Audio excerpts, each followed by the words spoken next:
मेहदी साहब की जो बेटी का केस है परी का माशाल्लाह बिल्कुल ही राइट प्लेस पे जा रहा है और इस वक्त हमारी जो बेटी है बच्ची है सही हाथों में है और इंशाल्लाह ताला जल्द से जल्द अपने वो माँ बाप के पास होगी। 1947 के बाद हमारे मुल्क में 16 साल मिनिमम एज लड़की की शादी के लिए मिनिमम अपर लिमिट कोई नहीं है और मिनिमम एज 18 ईयर्स लड़के की डिफाइन हो गई। इधर भी 18 साल एज बच्ची की रिकमेंडेशन हो चुकी हुई है पंजाब असम्बली से, मगर वो जल्द इस्लामिक आइडियोलॉजी काउंसिल क्लियर करती है तो इधर भी 18 साल। अगर बच्ची उस स्टेट में रहती है जहाँ पे 18 साल का कानून लागू होता है और उस बच्ची को वहाँ से किडनैप करके किसी ऐसी स्टेट में ला जाता है जहाँ पे 15 साल की उम्र है, तो उस बच्ची पे कौन सी स्टेट का कानून लागू हो? कोई भी शख्स किसी लड़की को या लड़के को उसकी रजामंदी के बगैर एक सूबे से दूसरे सूबे या एक जिले से दूसरे जिले या मुल्क से बाहर ले जाए तो उसके ऊपर वो कानून लागू होता है और उसके ऊपर सजा है। सब आप किस मुल्क में रहते हैं आपको अच्छा खासा पता है। यहाँ पे एक बंदे के ऊपर FIR होती है और उनके फैमिली के 20 लोगों को उठा के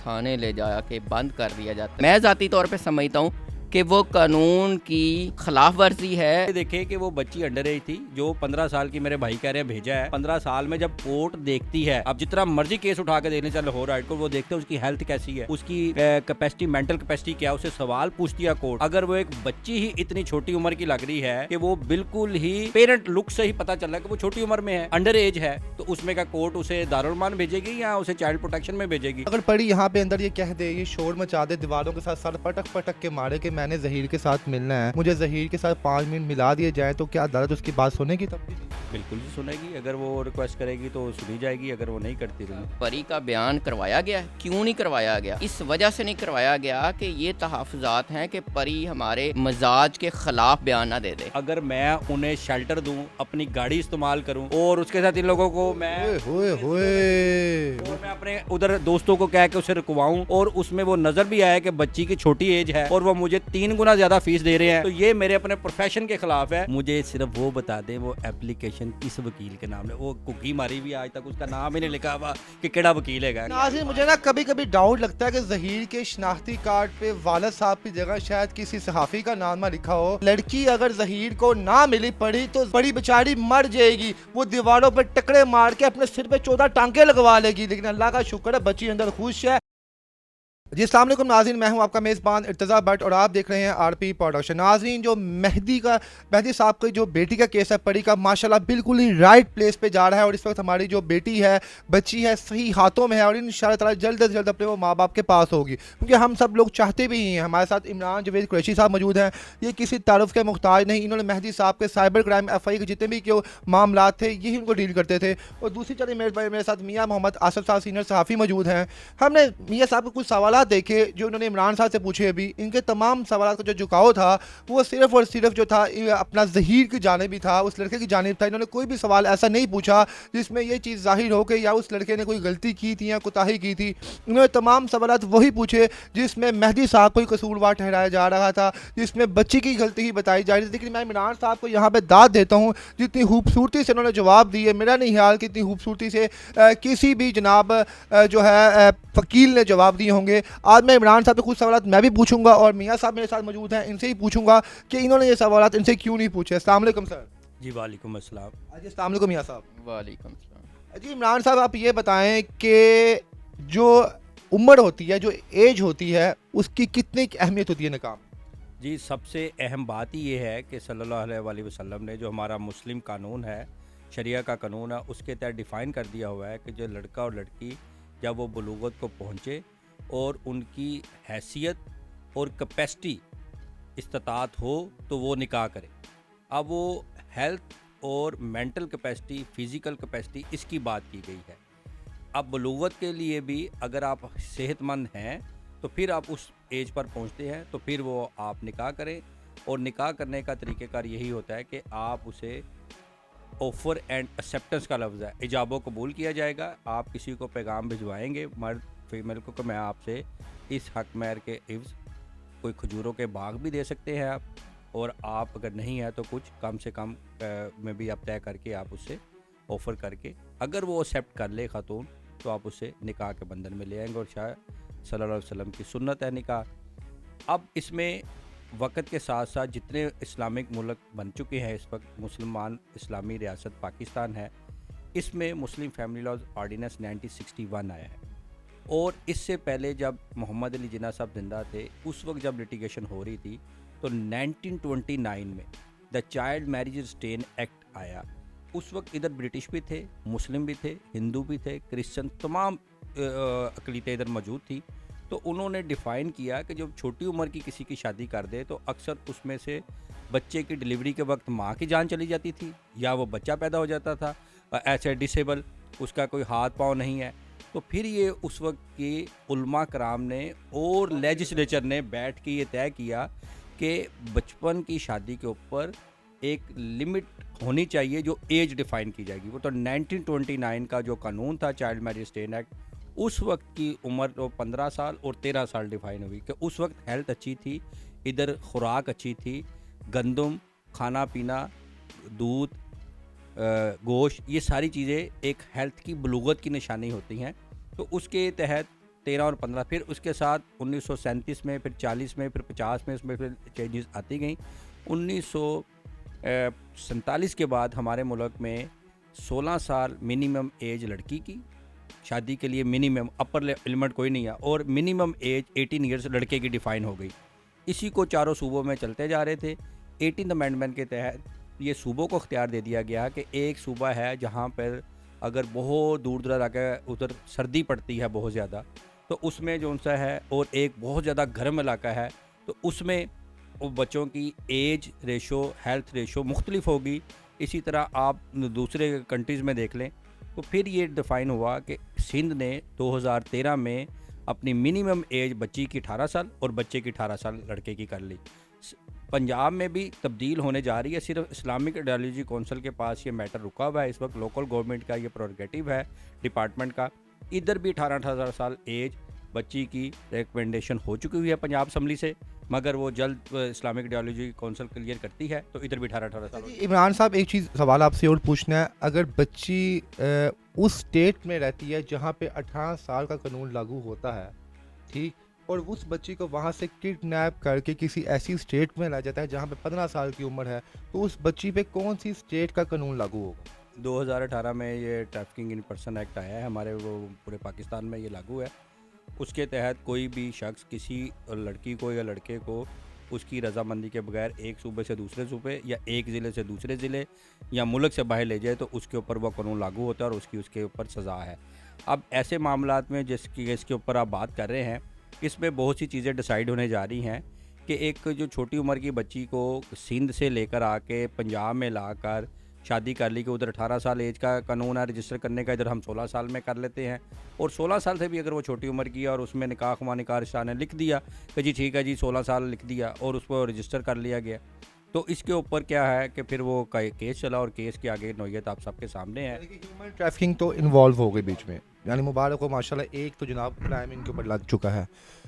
जी मियाँ साहब आपकी तरफ आते हैं जनाब। मियाँ साहब, पाकिस्तान के कानून को मानते हैं आप कि नहीं मानते? बिल्कुल मानते हैं और मानना भी चाहिए। ठीक हो गया जी। जो मेंटल असाइलम होता है, यहाँ पे कौन से लोग रहते हैं अंदर? पागल लोग रहते हैं जिनका जहन ठीक नहीं है, वो लोग उसमें एडमिट होते हैं ना? जी जी ठीक हो गया। तो चाइल्ड प्रोटेक्शन हाउस में कौन सी उम्र के बच्चे रहते हैं? वो जो उनकी पॉलिसी है उसके मुताबिक वही बच्चे रहते हैं जो कि एक कह लें कि मेच्योर एज तक नहीं है, कम एज है, मतलब कि बिलो द 18। बिलो द 18, ठीक कह रहे हैं कि जो नीचे जो चाइल्ड प्रोटेक्शन है उसमें छोटे बच्चे हैं, चाइल्ड। ऐसे कह रहे इमरान साहब, बिल्कुल ठीक। जी मेरी चाइल्ड प्रोटेक्शन जो पूरे पंजाब में भी है, सिंध में भी है, चारों सूबों में है, 18 साल से कम उम्र बच्चों को चाइल्ड प्रोटेक्शन। यानी इसका मतलब है उस बच्ची को अगर वहाँ पे रखा गया है तो इसका मतलब बिलो एज है, वो ऐसे ही है? बिल्कुल ऐसे ही है मियाँ साहब। बट साहब, आप किस मुल्क में रहते हैं आपको अच्छा खासा पता है। यहाँ पे एक बंदे के ऊपर FIR होती है और उनके फैमिली के 20 लोगों को उठा के थाने ले जा के बंद कर दिया जाता है, इवन दैट के हवालात के अंदर भी बंद कर दिया जाता है। तो आप क्या समझते हैं कि वो कानून उन पे भी लागू होता है? जैसे इमरान साहब ने बड़ी खूबसूरत बात की, जब आप एक स्टेट से बच्ची उठा के दूसरी स्टेट में लेके आते हो तो उसमें ह्यूमन ट्रैफिकिंग होती है, और ह्यूमन ट्रैफिकिंग में जोन से भी लोग रास्ते में आपको मिलते हैं, वो इसमें होने दें। एक बंदा अगर कोई जुर्म करता है तो कानूनी कार्रवाई जो है वो उस एक बंदे तक महदूद होती है। उनकी फैमिली तक भी नहीं महदूद होती, फैमिली को भी उसमें इन्वॉल्व नहीं किया जाता अगर वो कानूनी तौर पे उसमें इन्वॉल्वमेंट नहीं है। आप बात को समझें, मैं ये कह रहा हूँ कि अगर आपकी पुलिस या आपके मुल्क में कानून ऐसा है कि एक बंदा जुर्म करता है उसकी पूरी फैमिली को उठा के थाने में बंद कर दिया जाता है, तो प्रोटेक्शन जो कराची चाइल्ड प्रोटेक्शन ब्यूरो में वो परी के साथ भी यही हो रहा है। जब 3 बड़ी अदालतों ने उसको अपने शोहर के साथ जीने का हक दिया है और उसके निकाह को वैलिड माना है, तो फिर चाइल्ड प्रोटेक्शन ब्यूरो में उसको कैसे रखा गया? मैं ज़ाती तौर पे समझता हूँ कि वो कानून की मतलब है कहीं ना कहीं ख़िलाफ़ वर्जी है सुप्रीम कोर्ट के फ़ैसलों के बावजूद। और अभी आपने नहीं देखा कि सिंध हाई कोर्ट में जिनकी एज 15 साल के राउंड अबाउट है, उनको भी सिंध हाई कोर्ट ने अपने शोहर के साथ भेजा है। और जहाँ पे आप कह रहे हैं ना ह्यूमन ट्रैफिकिंग की बात, तो आपको कुरैशी साहब ने बिल्कुल दुरुस्त अपना अंदाज में बताया कि ह्यूमन ट्रैफिकिंग जहाँ पे रजामंदी के बगैर लाया जाता है वहाँ पे ह्यूमन ट्रैफिकिंग लगती है। शादी वाले मामले में मैं नहीं समझता कि ह्यूमन ट्रैफिकिंग वाला जो मामला है वो लागू होना चाहिए। आप किसी को फंसाना है, एक बंदा चोरी करता है उस पर 4 दफ़ात और भी लगा देते हैं, तो क्या मतलब है कि वो अपना जो उसकी चोरी के अलावा जो उसने अमल किया ही नहीं है तो उसकी दफ़ात भी उतनी वैलिड है? ऐसे नहीं होता। आप ज़बरदस्ती पंजाब में या सिंध में या किसी भी सूबे में बहुत सारे मामलात कर लें तो इसका मतलब ये नहीं है कि वो कानूनी तौर पे ठीक हो रहा है।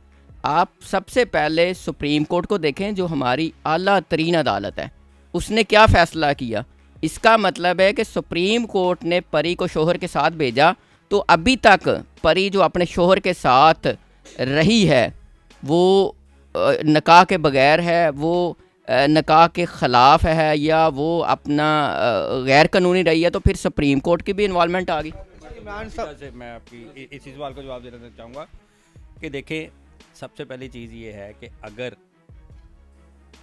बच्ची अंडर एज है तो फिर वो चाइल्ड प्रोटेक्शन में, अगर आप उसका निकाह मान लेते तो फिर आप उसे दारुल मान में भेजते। सुप्रीम कोर्ट में ये 4 मेरे भाई जो कह रहे हैं कि जो ऊपर केसेस में गया उसमें देखे ना आप पिटीशन क्या डालते हैं उधर जाके, उधर आपने जो रिलीफ मांगा है कोर्ट उसके ऊपर प्रिसाइज रहती है, उन्हीं की डायरेक्शन के ऊपर ट्रायल हो रहा है ना, सुप्रीम कोर्ट ने डायरेक्शन की है तो उसमें ये डिसाइड करना है।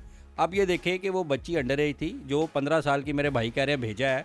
15 साल में जब कोर्ट देखती है, अब जितना मर्जी केस उठा के देखने चल हो राइट को, वो देखते हैं उसकी हेल्थ कैसी है, उसकी कैपेसिटी मेंटल कैपेसिटी क्या, उसे सवाल पूछती है कोर्ट। अगर वो एक बच्ची ही इतनी छोटी उम्र की लग रही है कि वो बिल्कुल ही पेरेंट लुक से ही पता चल रहा है कि वो छोटी उम्र में है, अंडर एज है, तो उसमें का कोर्ट उसे दारुल मान भेजेगी या उसे चाइल्ड प्रोटेक्शन में भेजेगी।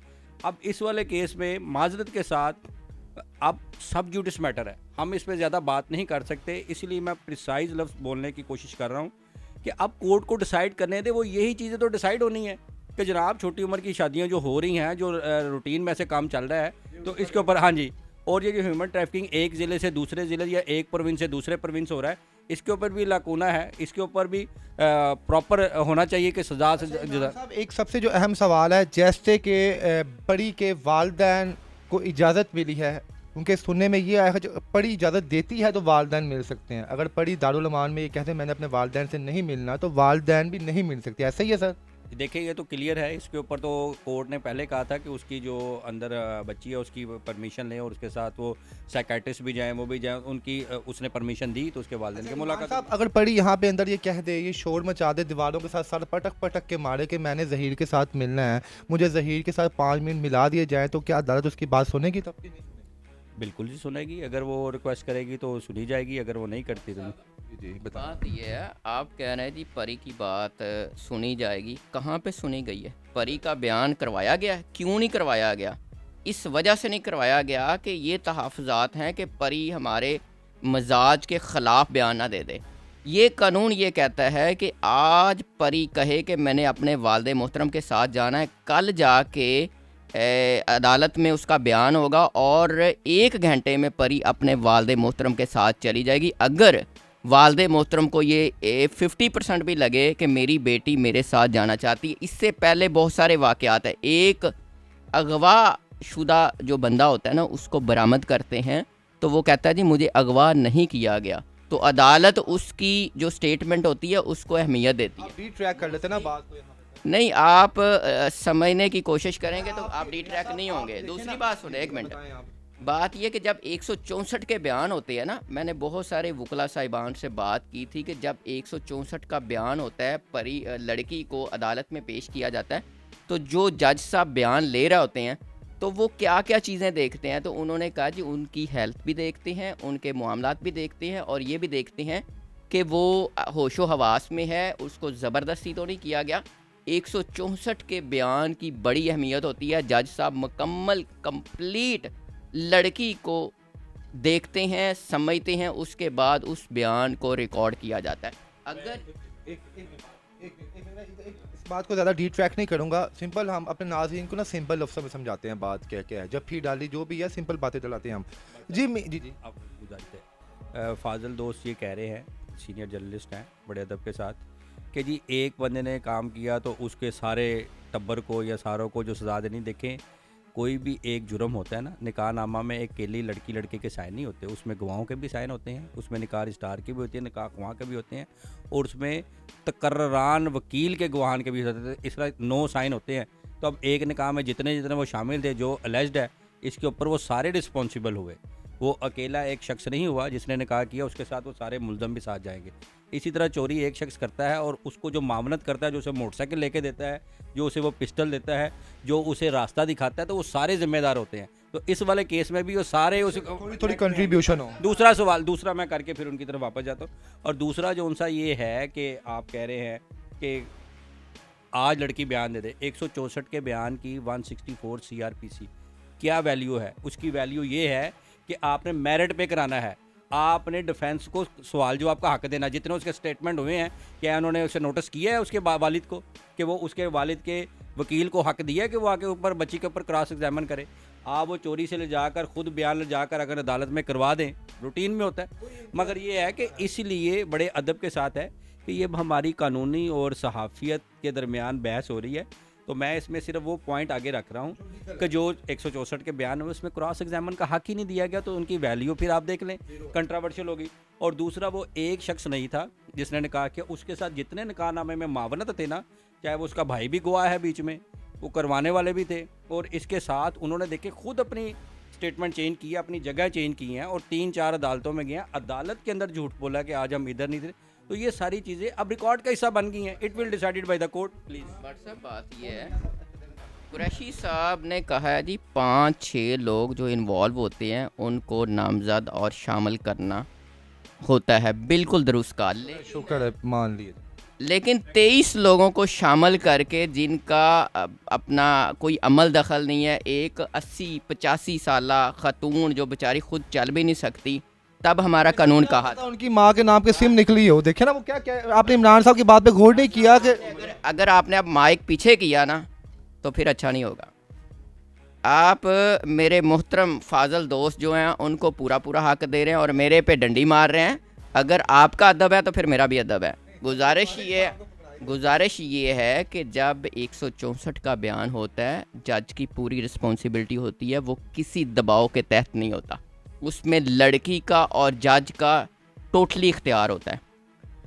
बहुत सारे 164 के बयान हैं, बल्कि हाई कोर्ट की जजमेंट्स हैं कि लड़की और लड़का अदालत में पेश होते हैं, लड़की की स्टेटमेंट पे अदालत आलिया या लोअर कोर्ट उसको शोहर के साथ भेज देती है, उसकी इम्पोर्टेंस होती है, फिर वो अगवा वाली जो FIR है वो ख़त्म हो जाती है। यही हमने कानूनी तरीके से भी देखा और अदालतों में भी देखा।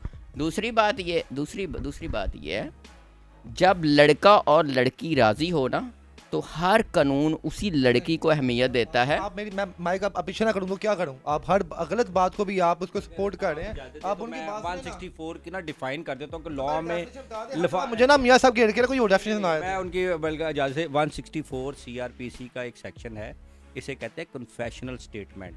कन्फेशनल स्टेटमेंट ये होती है कि एक शख्स ने FIR कराई अगवा की। अब जो अगवा हुआ होता है ना, उसने आगे अपना स्टेटमेंट देना होता है कि मैं अगवा हुआ था या हुई थी या नहीं हुई थी। अब जब मैं आके एक FIR में स्टेटमेंट करवाने आती हूँ ना, तो कोर्ट ने पता क्या करना होता है, कोर्ट ने कहना होता है कि ठीक है आप अपना बयान रिकॉर्ड करवाना चाह रही हो, मगर जिसने एफआईआर करवाई है हम उसके सामने करवाना। रूल ये है, मुझे बता दें 164 जितने बयान हुए हैं, 1 या 2 उसमें बुलाया गया डिफेंस को? उसके लाया गया 164 के बयान में जज साहब ने लड़की को शोहर के साथ भेजा। अगली बात सुने ना, नहीं करना, अगली बात सुने। उसके बाद 164 को पीछे छोड़ दें। सिंध हाई कोर्ट ने लड़की को शोहर के साथ भेजा, लाहौर हाई कोर्ट ने लड़की को शोहर के साथ भेजा, सुप्रीम कोर्ट ने लड़की को शोहर के साथ भेजा।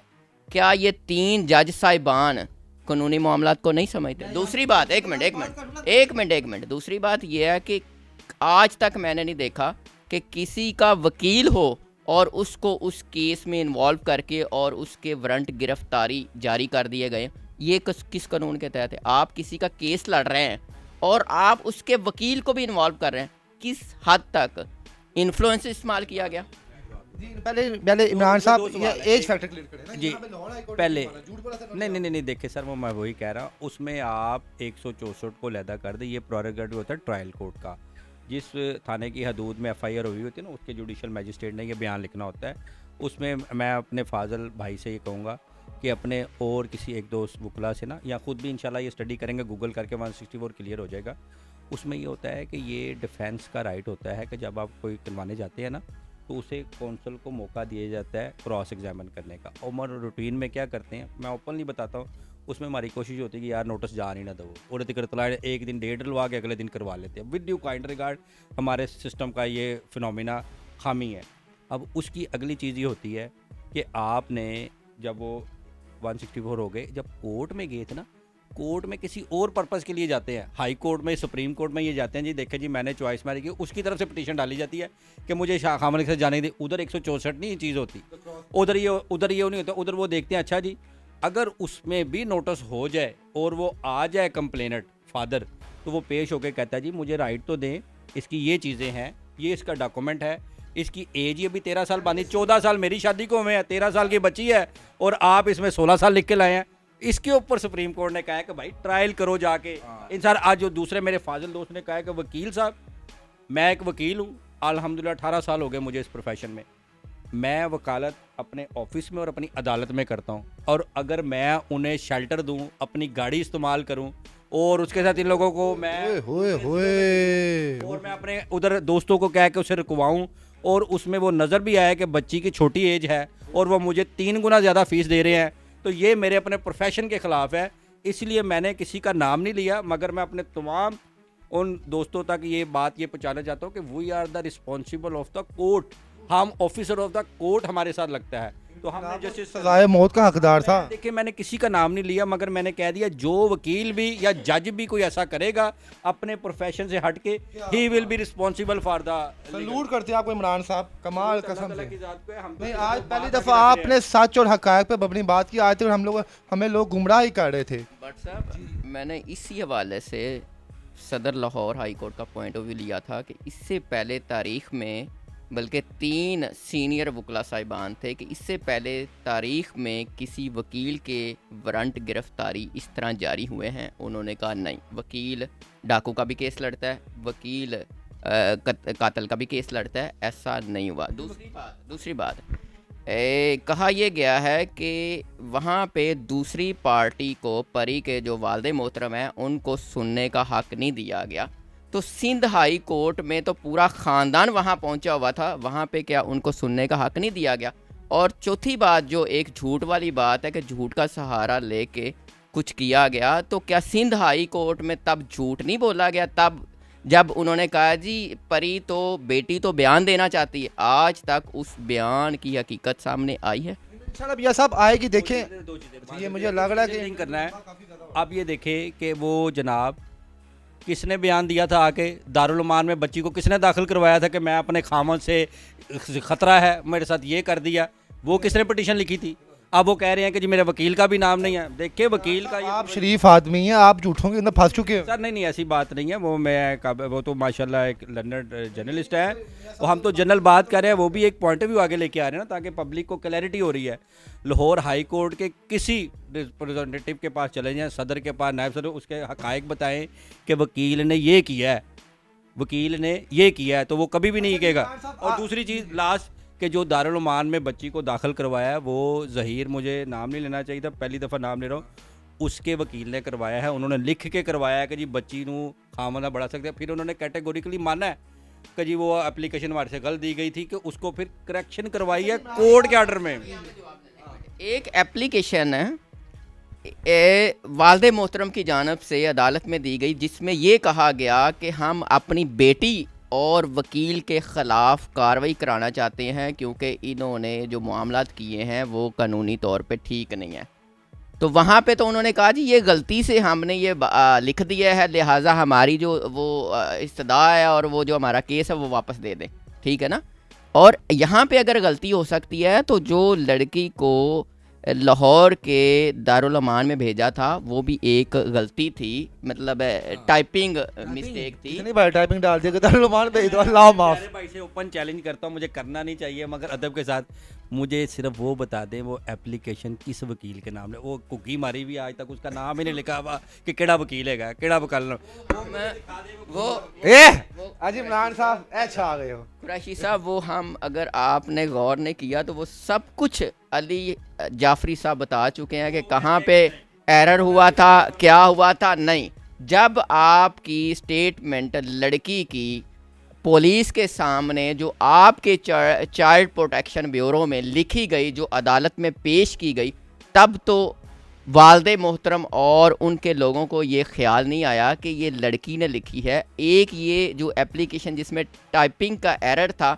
उसको तो बड़ी इंपॉर्टेंस दी गई कि हमारी बच्ची ये कह रही है। साइन मारे हैं आपके घर में चाइल्ड प्रोटेक्शन ब्यूरो में लड़की ने आपकी पुलिस के सामने स्टेटमेंट दी, वो आपको कहीं नजर नहीं नाज़रीन, मुझे ना कभी कभी डाउट लगता है कि ज़हीर के शनाख्ती कार्ड पे वालद साहब की जगह शायद किसी सहाफ़ी का नाम ना लिखा हो जो बड़ी फेवर करते हैं उसकी। यहाँ पे मुझे ना CNN से चेक करना पड़ेगा। और बात ये आपका जो ये इंटरव्यू है ना, इसमें आपको पूरा मामू बनने का हक है और आप बन रहे हैं। आपकी एक एक गुफ्तगू से अंदाज़ा हो रहा है कि आपको पूछगछ होगी अपना परी के वालदे मोहतरम की जानब से कि आप तो बड़ा कहते हैं कि मैं परी का मामू, लेकिन आपका झुकाव जो था वो हमारी तरफ नहीं था, इसलिए आप फुल फ्लैज झुकाव की कोशिश करते हैं। मैं खुद आपको हक देता हूँ। कहीं साहब आप यहाँ पे बैठे हुए हैं, मैंने जनाब को झुकाव दिखाया उसकी तरफ, मैंने तो आपकी बात भी सुननी है। और नाज़रीन आप ये देख लें, आप ये देखिए इनके भी माइक लगाए हुए हैं, इनके भी माइक लगाए हुए हैं। रह के जो मज़े पूरे लेगा, लेकिन सवाल जवाब में डंडी मारेगा। आपने अक्सर दाता दरबार के बाहर मलंग देखे होंगे जिनको आप कहें ना रोटी खानी है, वो कहेंगे उनको कोई काम करना है, कहेंगे नो। इनका भी वही हिसाब है, इनके पास कहेंगे ना ज़हीर के पास बात जाना है, दुआ दहला की बात करनी है, नो, ये ऐसे ही करेंगे। हक सच तो बोल ही नहीं है किसी ने, यहाँ पे इनकी ज़बानें बंद हो चुकी हुई हैं। और आखिर में ये कहूँगा आपको मियाँ साहब, मैं आपको एक बात बता दूँ, हमारी ज़बानें बंद हो चुकी हैं क्योंकि इन्होंने बड़ी कोशिश की है लेकिन उसके बावजूद बंद नहीं करा सके। इनका सब कुछ बंद हो गया है। इन्होंने हर बात वालदे मोहतरम की जानब से शुरू करनी होती है, ख़ास कर ये जो इर्तज़ा भट्ट साहब है। नहीं, मैं आज तथा नहीं कहूँगा क्योंकि मेरे भाई भी हैं, एंकर भी हैं। तो इनकी आप कोई भी इंटरव्यू देख लें, हर इंटरव्यू में इन्होंने मामू बनने की भरपूर कोशिश की है। मामू बड़ा पकीज़ा रिश्ता है, माँ पहले भी मैंने बताया था। मियाँ साहब आप कहते थे कि लड़की अगर ज़हीर को ना मिली पड़ी तो ज़हीर पड़ी बेचारी मर जाएगी, वो दीवारों पर टकरे मार के अपने सिर पे 14 टांके लगवा लेगी। लेकिन अल्लाह का शुक्र है बच्ची अंदर खुश है, उसने गलती से भी ज़हीर का नाम नहीं लिया है। ये आप लोगों के लिए डूब मरने का मकाम नहीं है कि जिसकी आप वकालत कर रहे हैं, जिसके आप पैसे खा रहे हैं, जिसके घर से दाल रोटी पक रही है, उसको आज इनकार कर दिया गया है। पड़ी ने उसका नाम नहीं। व्हाट्सअप सबसे पहले तो आपके लिए डूब मरने का ये मुकाम है कि आपको वेयर अबाउट का नहीं पता, आपको हकीकत का भी नहीं पता, ठीक है ना। आप ये कहें जी 4 मुलजम थाने में बंद हैं तो ऐसे हो गया, ऐसे हो गया, वहाँ पे पुलिस की ही चलेगी। आप चाइल्ड प्रोटेक्शन ब्यूरो में बगैर रजामंदी के ज़बरदस्ती परी को लेके आए हैं आप। अच्छा अभी नाज़ी इन्होंने शुरू में कहा था मैं पाकिस्तानी अदारों को मानता हूँ और अभी मुकड़ गए, अभी कह रहे जबरदस्ती। अल्लाह माफ करे या अल्लाह पाक। अदालत के फैसलों को मानता हूँ, यहाँ पे हतमी फैसला होता है। बात ये है भट्ट साहब, अभी तक तो आपको ये भी अल्लाह ने तौफीक नहीं दी कि अपनी साहबजादी का, और आप मामू भी हैं, अपनी भांजी का अदालत में बयान ही करवा लो अदालत जज साहब के सामने कि वो चाहती क्या है। हम भी यही कहते हैं, पहले दिन से कहते हैं कि जो आपकी भांजी और परी चाहती है उस तरह हो जाए। आप लोगों ने जितना उसके दिमाग में जहर डाला हुआ है, गंद घोला हुआ है, वो निकलते हुए थोड़ा टाइम लगा। इंशाल्लाह 2 मुलाकातें हुई हैं, 3 हुई हैं मेहदी साहब के साथ, चौथी होगी, सब कुछ क्लियर हो जाएगा। वहाँ इमरान साहब आखिरी सवाल आपसे पूछूंगा, उसके बाद इंटरव्यू वाइंड अप करूंगा। अगर बच्ची आज कहते जी मैंने जहीर से मिलना है तो उसको मिलने दिया जाएगा अंदर? जी बिल्कुल, कोर्ट इसको देखिए।